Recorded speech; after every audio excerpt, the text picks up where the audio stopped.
Hello everyone, today we are going to start second chapter of Honeysuckle, how the dog found himself a master. But before reading this chapter, let's read something more. You may know that the dog and the wolf are closely related. You may also know something about how over the centuries human beings have domesticated and tamed wild animals. Here is a story about how the dog became a tame. तो तुम जानते ही हो कि जैसे dog और जो wolf हैं वो क्लोजली रिलेटेड हैं, यानी एक बहुत ही एक तरह से कह सकते हैं रिलेटिव हैं क्लोजली, क्योंकि जो डॉग है और जो वुल्फ है वो देखने में काफ़ी हद तक सेम लगते हैं. ठीक है, उनकी हैबिट्स भी काफ़ी हद तक सेम होती है. So you may also know something, तो तुम्हें इनके बारे में कुछ और भी तुम जान सकते हो कि सेंचुरीज से, काफ़ी टाइम से, शताब्दियों से जो ह्यूमन बींग्स हैं उन्होंने जंगली जानवरों को डोमेस्टिकेट किया है, यानी पालतू बनाया है और टेम किया. Tamed and domesticated have both same in meaning. तो दोनों क्या है कि ह्यूमन बींग्स ने जंगली जानवरों को डोमेस्टिकेट किया है. There is a story. तो अब यहाँ पर ये जो स्टोरी है कि कैसे डॉग को डोमेस्टिकेट किया गया या कैसे उसे टेम एनिमल बनाया गया. ठीक है, let's start the story. How the dog found himself a master. तो कैसे डॉग ने खुद ही अपना मास्टर ढूंढा. Let's see in this picture. This is wolf and this is dog. Okay, let's start. Dogs were once their own masters and lived the way wolves do in freedom until a dog was born who was ill-pleased with this way of life. तो जो बिल्कुल शुरू में जो dogs थे वो एक बार अपने खुद के ही मास्टर होते थे और वो बिल्कुल वैसे ही आज़ादी से जीते थे, उसी तरीके से जैसे वुल्व्स. जब तक कि एक ऐसा डॉग नहीं आया, ऐसे डॉग ने जन्म नहीं लिया जिसने कि उसके इस तरीक़ों को पसंद नहीं किया. यानी कि बाद में कुछ ऐसे डॉग्स भी आए जिनको ये तरीका जो था रहने का पसंद नहीं था. He was sick and tired of wandering about by himself. तो वो जो नया डॉग आया वो सिक था, वो बीमार था और tired of wandering about by himself, और खुद ही वो घूमते घूमते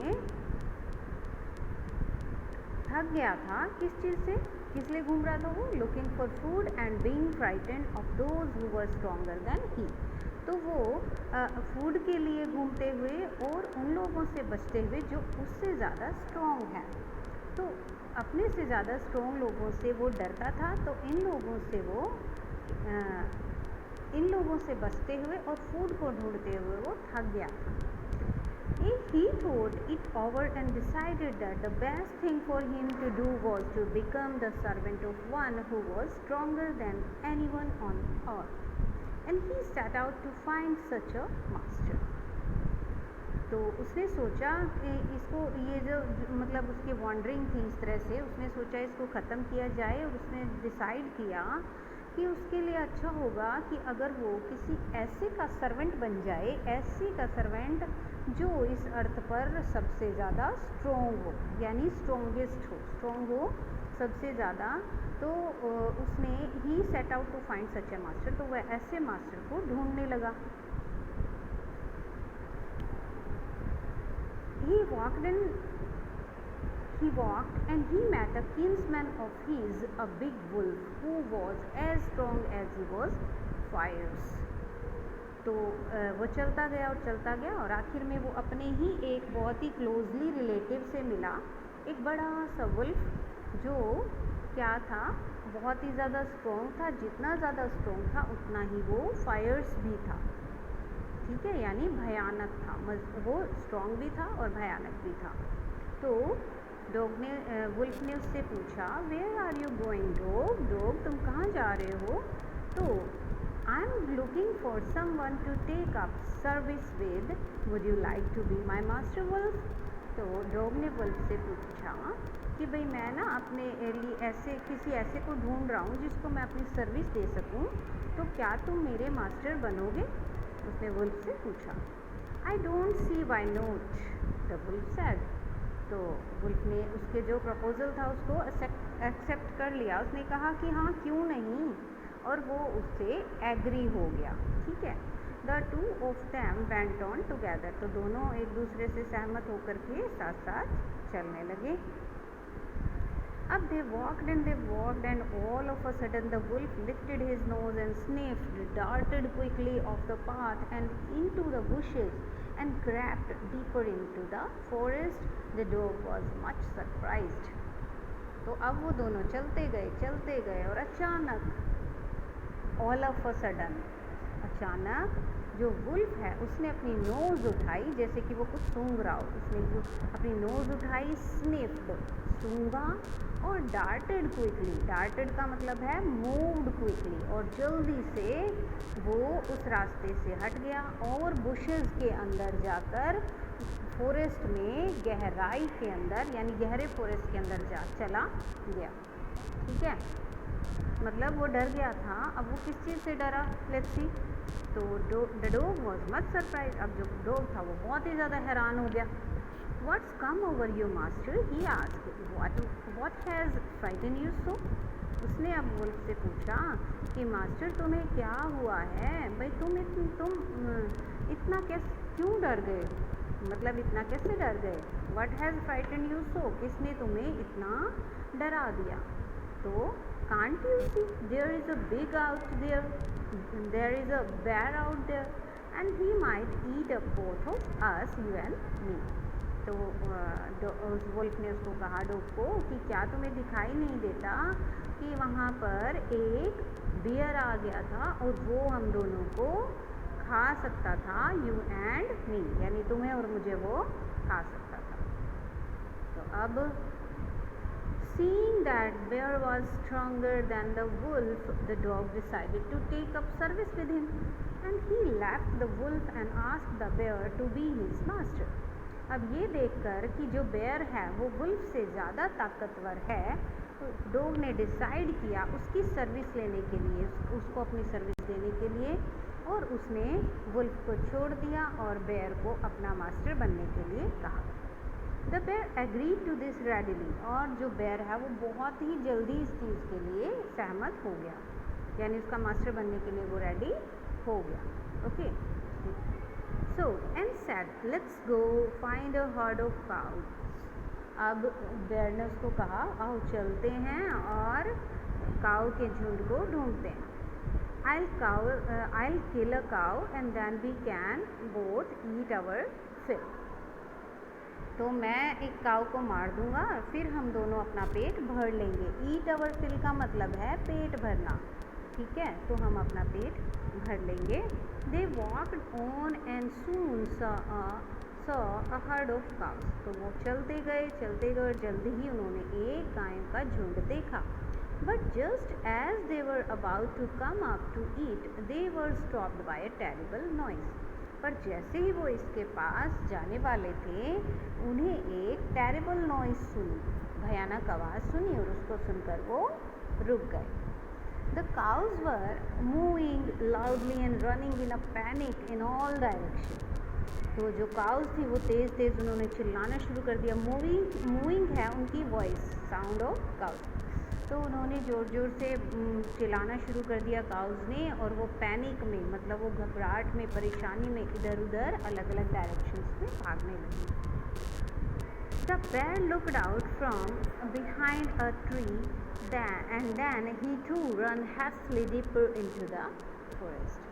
तो बेयर ने एक पेड़ के पीछे से ये सब देखा और वो भी गहरे जंगल के अंदर तेज़ी से भाग गया, हंसते, तो तेज़ी से वो भी जंगल में भाग गया। ये देखो इन दिस पिक्चर, ये जो बेयर ने देखा कि कैसे ये काउज इधर उधर भाग रही हैं, यू कैन सी दैट ये काउज इधर उधर भाग रही हैं, और ये बेयर ने देखा तो वो घबरा गया और डर गया कि क्या हुआ है यहाँ पे। ओके, लेट्स सी कि किस चीज़ से वो इतना डर गया था। Now why did I have to come here, said he to the dog. उसने डॉग से कहा कि मैं यहाँ क्यों आया। It's the lion who rules the forest in these parts. कि वो लायन है जो यहाँ इन जंगलों के इन हिस्सों पर शासन करता है, यानी अपना राज चलाता है। The lion who is he. अब अब डॉग ने उससे पूछा, लॉयन ये कौन है? Don't you know he is the strongest beast on earth. तो बेयर ने उसको बताया कि क्या तुम्हें नहीं पता कि ये अर्थ पर सबसे ज़्यादा स्ट्रॉन्गेस्ट बीस्ट है, यानी सबसे ज़्यादा ताकतवर एनिमल है।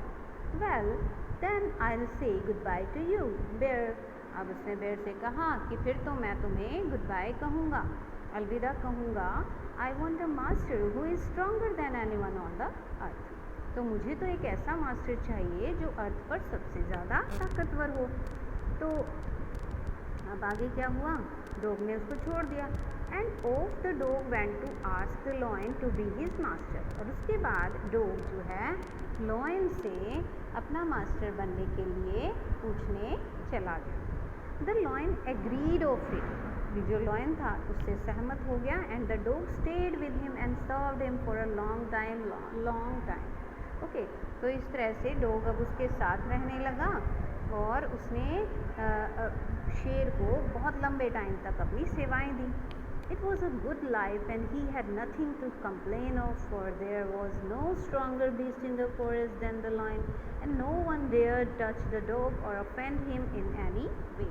तो इस तरह से जो उसकी लाइफ थी डॉग की बहुत अच्छी चल रही थी, उसको किसी से कोई कंप्लेन नहीं थी, क्योंकि जंगल में शेर से ज़्यादा ताकतवर कोई बीस्ट नहीं था और किसी की भी डॉग को टच करने की या डराने धमकाने की बिल्कुल भी हिम्मत नहीं होती थी, क्योंकि वो लॉयन के साथ रहता था। ठीक है, चलो अब now we are on next paragraph 9th number.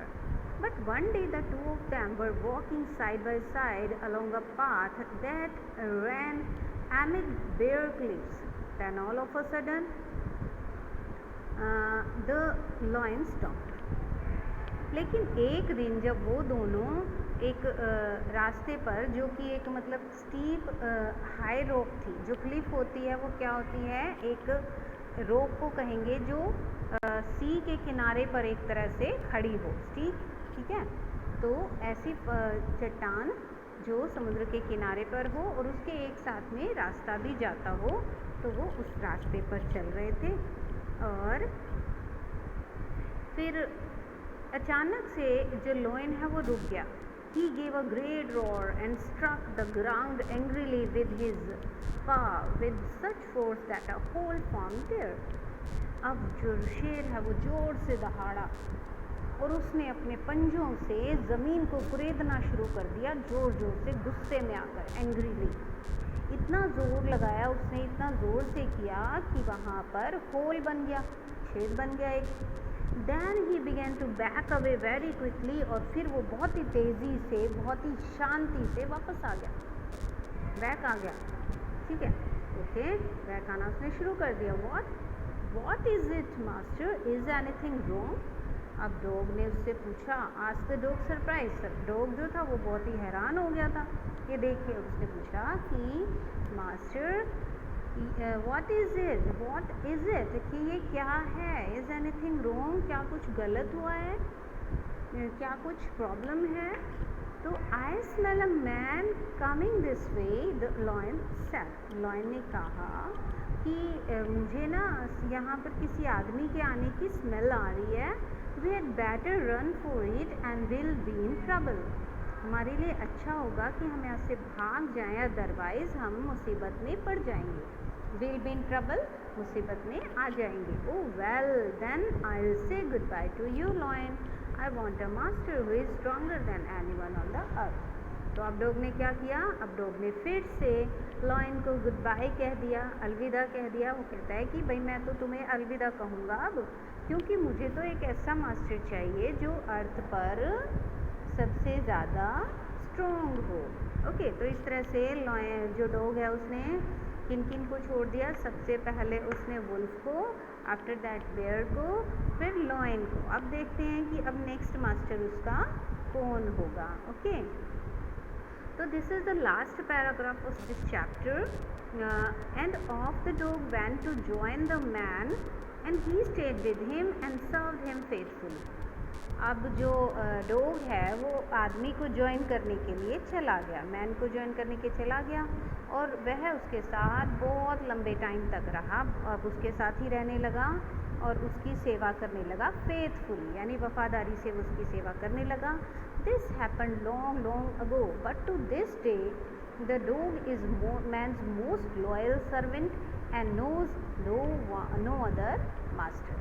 तो दिस हैपन, इसमें ना बहुत बहुत लंबे टाइम तक जो डॉग है वो उसकी सेवा करता रहा फेथफुली, लेकिन आज भी जो डॉग है वो आदमी का सबसे लॉयल वफादार नौकर माना जाता है। नोज नो अदर मास्टर, और उसका कोई भी दूसरा मास्टर नहीं है। ओके, तो इस तरह से हमने चैप्टर अपना फिनिश कर लिया। You will again read it once more and try to find out difficult word and try to find out their meaning also, but there is not more difficult meanings.